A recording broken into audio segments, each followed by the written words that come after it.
Hello everyone, welcome to our channel. अगर आपको channel अच्छा लगे तो लाइक कीजिएगा, सब्सक्राइब करना ना भूलें और बेल प्रेस कर दें ताकि नोटिफिकेशन सीधा आप तक पहुंच सके। तो आज हम बात करने वाले हैं क्लास 10th की पोएम की। Yes friends, poem's name is the trees and the poet's name is Adrienne Rich. Poem's name is The Trees and the poet is Adrian Rich. So let's start the poem explaining, but firstly I would like to tell you once again the poem's name is The Trees and the poet's name is the Adrian Rich. Yes friends, poem is The Trees and the poet is Adrian Rich. So let's start now explaining, but before explaining we should read it carefully. तो चलिए read करते हैं stanza first. The trees inside are moving out into the forest.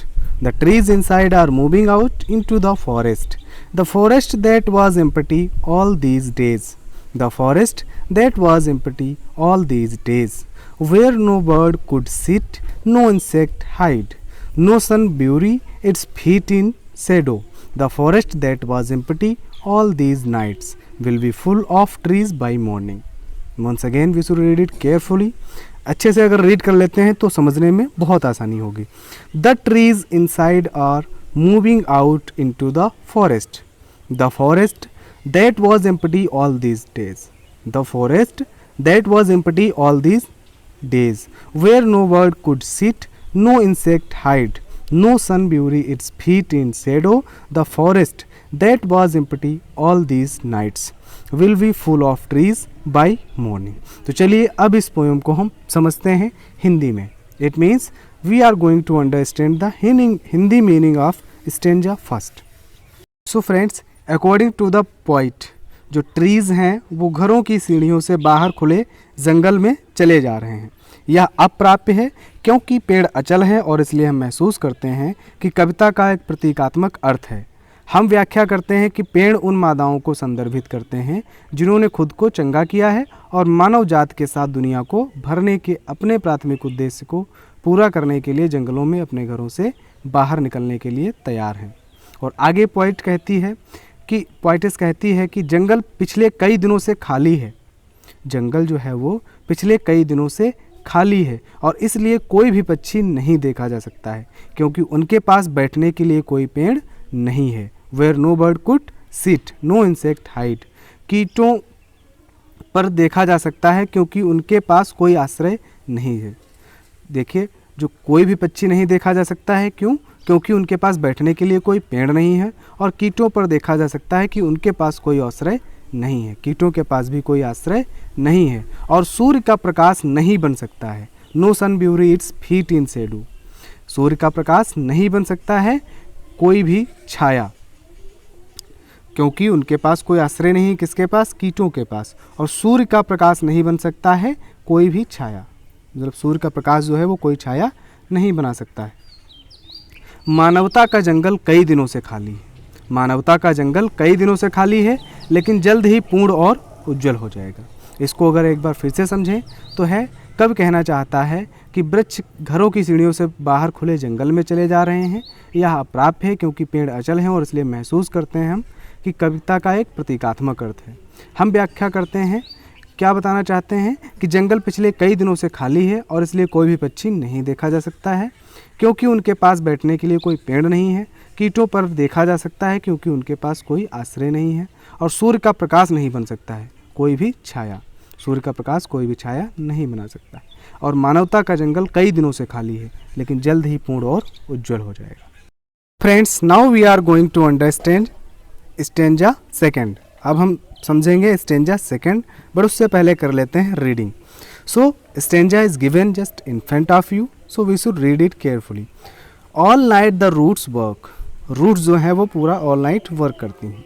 All night the roots work to disengage themselves from the cracks in the veranda floor. The leaves strain toward the glass, small twigs stiff with exertion, long cramped boughs shuffling under the roof like newly discharged patients half dazed moving to the clinic doors. All night the roots work to disengage themselves from the cracks in the veranda floor. The leaves strain toward the glass, small twigs stiff with exertion, long craped buffs shuffling under the roof like newly discharged patients, half dazed moving to the cleaning doors. अब इसकी meaning क्या है according to the poetess? कवि पौधों द्वारा जंगल तक पहुंचने के लिए किए गए संघर्ष की व्याख्या करती और कहती है कि जड़ों ने पूरी रात बरामदे के फर्श से खुद को अलग करने के लिए काम किया। वह कहती है कि जड़ों ने पूरी रात बरामदे के फर्श से खुद को अलग करने के लिए काम किया। पत्तों ने कांच की खिड़की तक पहुंचने की बहुत कोशिश की ताकि वे बाहर जा सकें। यहाँ तक कि पेड़ों के छोटे तनों ने भी खुद को आज़ाद करने के लिए बहुत प्रयास किए। बड़ी शाखाएं भी कमरे की छत से बाहर जाने की बहुत कोशिश कर रही थी। अतः हम कह सकते हैं महिलाएं एक बदलाव के लिए बेताब हैं और उनके प्रयास की तुलना उस मरीज से की जाती है जिसे अस्पताल से रिहा कर दिया है और वह जल्दबाजी में बाहर निकलने की कोशिश करती है। शायद इसीलिए कि वे आधे जागरूक हैं और किसी दवा के प्रभाव में हैं, वे अस्थिर हैं लेकिन क्लिनिक छोड़ने की जल्दी में। Okay friends, so it was stanza second. एक बार फिर से समझ लें तो कवि कहती है कि कवियत्री कहती है कि जड़ों ने पूरी रात बरामदे के फर्श से खुद को अलग करने के लिए काम किया है। पत्ते ने कांच की खिड़की तक पहुंचने की बहुत कोशिश की ताकि वे बाहर जा सकें। यहाँ तक कि पेड़ों के छोटे तनों ने भी खुद को आज़ाद करने के लिए बहुत प्रयास किए। बड़ी शाखाएं भी कमरे की छत से बाहर जाने की बहुत कोशिश कर रही थी।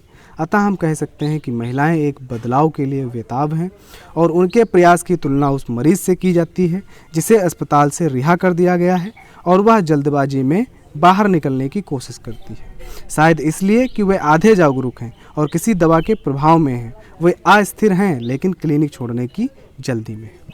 ये था हमारा स्टेंजा नंबर सेकंड। अब हम बात करने वाले हैं स्टेंजा नंबर थर्ड की। तो देखते हैं स्टेंजा नंबर थर्ड क्या है। तो stanza number third is just given in front of you. Firstly we should read it carefully, after it we will understand the Hindi meaning of the given stanza. So start reading. I sit inside, doors open to the veranda. I sit inside, doors open to the veranda, writing long letters. Writing long letters, in which I scarcely mention the departure. In which I scarcely mention the departure of the forest from the house. In which I scarcely mention the departure of the forest from the house.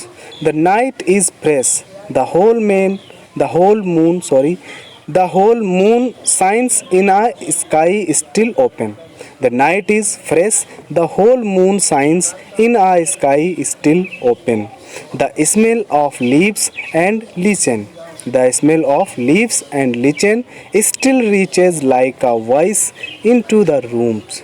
The smell of leaves and lichen still reaches like a voice into the rooms. Once again we should read it. I sit inside, doors open to the veranda, writing long letters in which I scarcely mention the departure of the forest from the house. The night is fresh, the whole moon shines in a sky still open. The smell of leaves and lichen still reaches like a voice into the room. तो चलिए समझते हैं इसकी Hindi meaning. कवि जो है वो कवियत्री जो है वो कहती है, इसमें मैं आपसे एक चीज़ कहना चाहूँगा कि कहीं कहीं हमने कवि बोल दिया है जबकि ये कवियत्री हैं, ठीक है। तो यहाँ पे ये पोएटेस हैं, कवियत्री हैं। जो अब वो क्या कहती हैं कि वह अपने बरामदे में बैठी हैं और लंबे पत्र लिख रही हैं। वह अपने पत्रों में अपने घर छोड़ने वाले पेड़ों के बारे में नहीं बताती। वह अपने पत्रों में अपने घर छोड़ने वाले पेड़ों के बारे में नहीं बताती हैं। वो कहती हैं कि रात बहुत साफ़ है और वह पूरा चांद देख सकती हैं जो चमक रहा है। पत्तियों और लाइकेन की गंध एक आवाज़ की तरह होती है जो चिल्लाती है और घर की परिधि से मुक्ति की इच्छा व्यक्त करती है। एक बार फिर से समझ लेते हैं इसका मीनिंग। कवियत्री कहती है कि वह अपने बरामदे में बैठी है, लंबे पत्र लिख रही है। वह अपने पत्रों में अपने घर छोड़ने वाले पेड़ों के बारे में नहीं बताती है और कहती है कि रात बहुत साफ़ है, वह पूरा चांद देख सकती है जो चमक रहा है। पत्तियों और लाइकेन की गंध एक आवाज़ की तरह होती है जो चिल्लाती है और घर की परिधि से मुक्ति की इच्छा व्यक्त करती है। ओके फ्रेंड्स, सो ये था हमारा stanza number third. Stanza number 4 explain करने से पहले मैं आपसे कुछ कहना चाहता हूँ कि अगर आपको ये वीडियो अच्छा लगा हो तो आप इस वीडियो को लाइक करना बिल्कुल मत भूलें। इसको लाइक ज़रूर करें और अगर चैनल पे नए हैं तो सब्सक्राइब करें और बेल प्रेस कर दें ताकि नोटिफिकेशन सीधा आप तक पहुंच सके। ओके फ्रेंड्स, सो अब हम देखने जा रहे हैं स्टेंजा नंबर 4। तो पहले स्टेंजा नंबर 4 को रीड करते हैं और उसके बाद हम इसको समझते हैं हिंदी में। तो we should read it. My head is full of whispers which tomorrow will be silent. My head is full of whispers which tomorrow will be silent. Listen, the glass is breaking. The glass is breaking. The trees are stumbling forward into the night. The trees are stumbling forward into the night. Winds rush to meet them. Winds rush to meet them. The moon is broken like a mirror. The moon is broken like a mirror. Its pieces flash now in the crown of the tallest oak. Its pieces flash now in the crown of the tallest oak. Once again we should read it. My head is full of whispers which tomorrow will be silent. Listen, the glass is breaking. The trees are stumbling forward into the night. Winds rush to meet them. The moon is broken like a mirror. Its pieces flash now in the crown of the tallest oak. Now we are going to understand it in Hindi. उसका सिर पेड़ों से बनी धीमी आवाज़ों से भरा है जो बाहर निकलने के लिए बेताब हैं। अगले दिन ये आवाज़ें सुनाई नहीं देंगी। कवि पाठक से ध्यान से सुनने के लिए कहती है। कवियत्री जो है वो पाठक से ध्यान से सुनने के लिए कहती है क्योंकि परिवर्तन होने वाला है। वह कांच की खिड़की को तोड़ता हुआ सुनता है और पेड़ रात में ठोकर खाते हैं। कांच की खिड़की को तोड़ता हुआ सुनाई देता है और पेड़ रात में ठोकर खाते हैं। बाहर हवा चल रही है, यह पेड़ों से मिलता है। चंद्रमा एक दर्पण की तरह है और ऐसा प्रतीत होता है जैसे कि ओक के पेड़ की छाया चंद्रमा को कई टुकड़ों में विभाजित करती है। उसका सिर पेड़ से बनी धीमी आवाज़ों से भरा है जो बाहर निकलने के लिए बेताब हैं। अगले दिन ये आवाज़ें सुनाई नहीं देगी। कवियत्री पाठक से ध्यान से सुनने के लिए कहती है क्योंकि परिवर्तन होने वाला है। वह कांच की खिड़की को तोड़ता हुआ सुनाई देता है और पेड़ रात में ठोकर खाते हैं। बाहर हवा चल रही है और पेड़ों से मिलती है। चंद्रमा एक दर्पण की तरह है और ऐसे प्रतीत होता है जैसे कि ओक के पेड़ की छाया चंद्रमा को कई टुकड़ों में विभाजित करती है। Okay friends, so it was last stanza number 4. Now we are going to understand the summary of poem. इस पोएम की पूरी हम summary as a story read करेंगे, अंडरस्टैंड करेंगे ताकि ये बहुत अच्छे से क्लियरली हमारे माइंड में सेव हो सके। ओके, चलिए समझते हैं पोएम की समरी हिंदी में एज आ स्टोरी। तो कवियत्री जो है वो कहती है कि जंगल पिछले कई दिनों से खाली है और इसलिए कोई भी पक्षी नहीं देखा जा सकता है क्योंकि उनके पास बैठने के लिए कोई पेड़ नहीं है। कीट, यही असर कीटों पर भी देखा जा सकता है, उनके पास कोई आश्रय नहीं है और सूर्य का प्रकाश जो है वो कोई भी छाया नहीं बना सकता है। मानवता का जंगल कई दिनों से खाली है लेकिन जल्द ही पूर्ण और उज्जवल हो जाएगा। आगे वह कहती है कि जड़ों ने पूरी रात बरामदे के फर्श से खुद को अलग करने के लिए काम किया है। पत्तों ने कांच की खिड़की तक पहुंचने की बहुत कोशिश की ताकि वे बाहर जा सकें। यहाँ तक कि पेड़ों के छोटे तनों ने भी खुद को आज़ाद करने के लिए बहुत प्रयास किए।